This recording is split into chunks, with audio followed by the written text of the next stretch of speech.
All right, so this is the next stage. I have cleared this area off on my track, and everything's on this side of the layout for now. I've added the middle extension, widening my command center from 22 inches to 30 inches. And I added an extension here. It was 12 inches, now it's 16 inches here, just trying to grab a little space.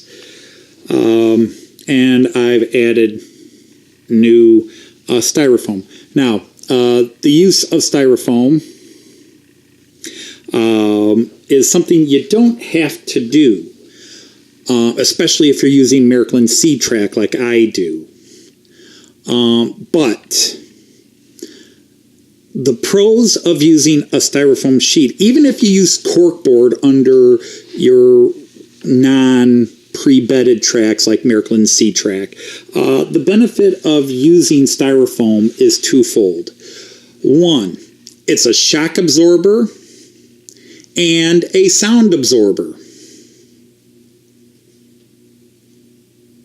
So trains will run a little bit quieter on it, and also it can help with derailment issues. By having the styrofoam, you don't get as much vibration as you do even with corkboard on hardwood. The styrofoam is just a little bit of a shock absorber and also sound absorber. A third benefit is a lot of companies make wire trees and lighting systems that you can actually spike into the styrofoam. So I've got forests worth of trees and boxes waiting to be put out that you can literally plant. You just pop them into the styrofoam. So there's a lot of tricks you can do that really helps you anchor them in. You use a little less glue, although you probably glue, and it just helps with a lot of things.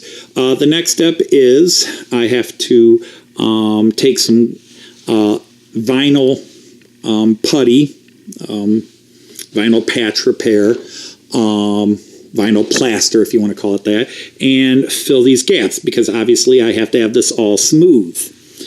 So I'm going to have to vinyl all these seams here and smooth them out to make this level. That'll be the next step, and then after that I'll paint.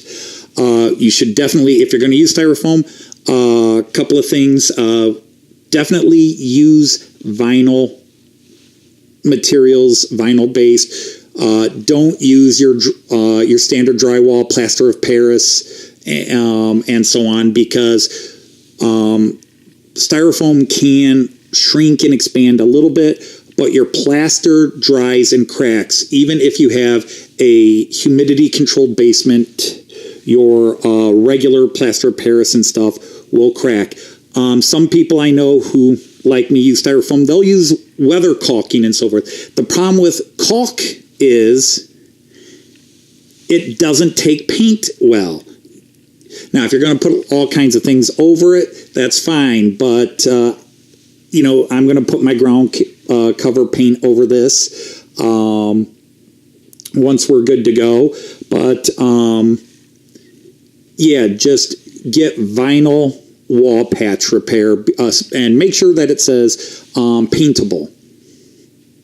Just make sure it says paintable, and you'll like it. Just use your putty knife, and just like you were mudding walls, which is something I grew up learning to do, just put it in the seams and spackle it up, smooth it out, and then it's ready for a couple layers of paint.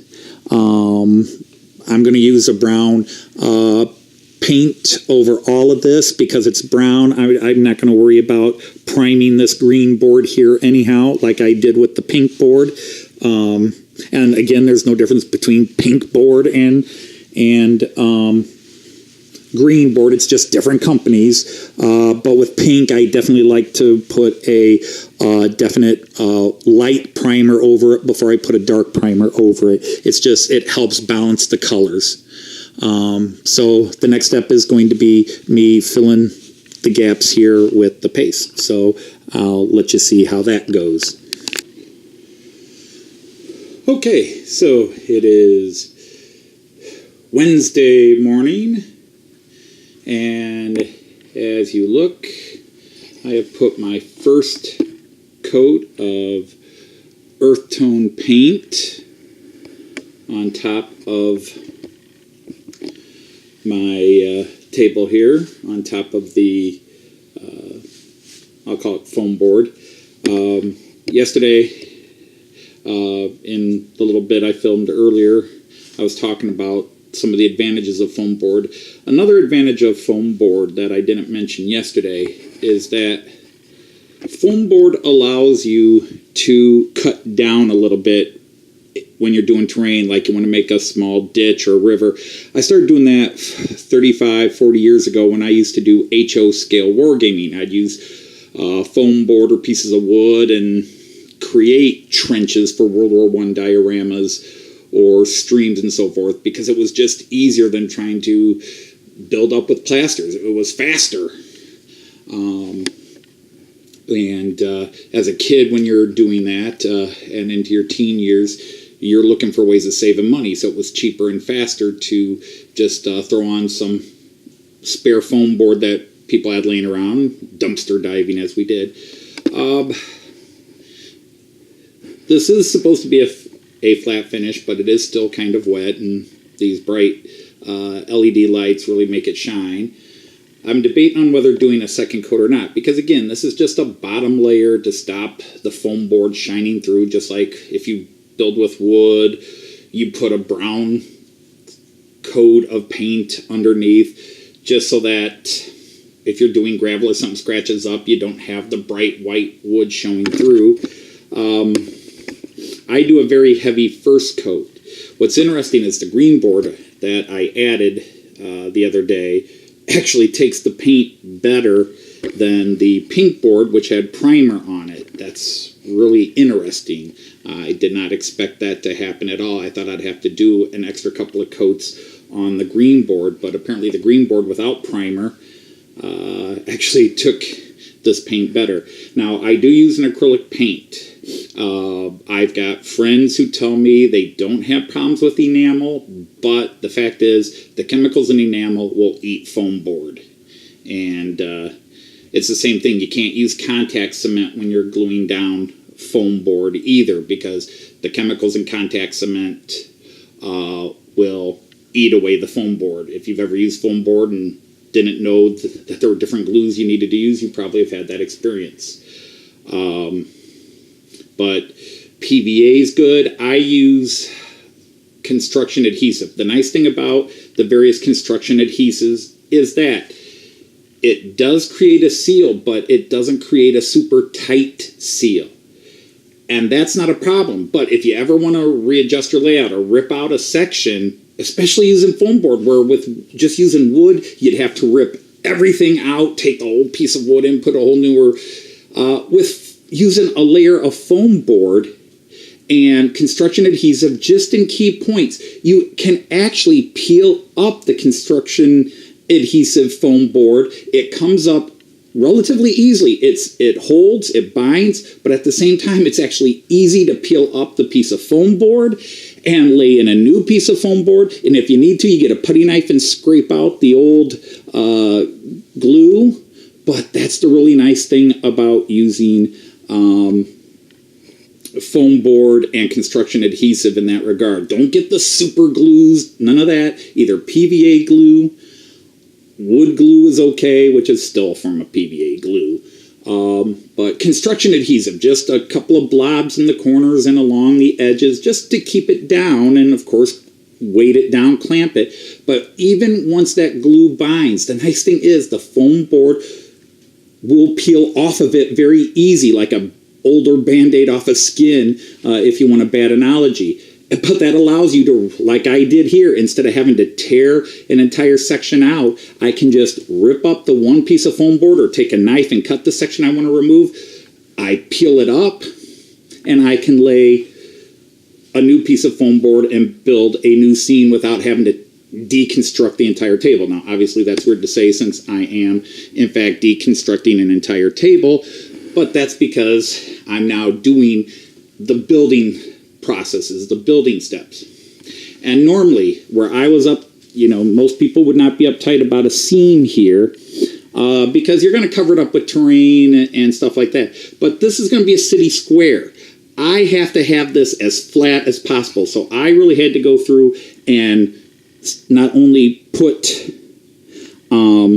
caulk, latex caulk in the gaps here, and then early this morning I sanded it down before painting because I need this flat. I'm going to have roads, buildings that need very level surface. So normally when you're joining pieces of foam board together, your terrain, everything else is going to cover the gap. Put in the latex caulk, silicone if you want, level it out roughly. Don't have to worry too much about it because, hey, you're just going to cover it up with scenery anyhow. But here I'm going to be having buildings and roads, so I really need them on level surfaces, even if I'm still going to cover some with terrain and the grass and obviously the ballasting when the track goes in. But I really needed a smooth surface. Maybe it's a little overly uptight on my part, but that's one of the issues I'm dealing with.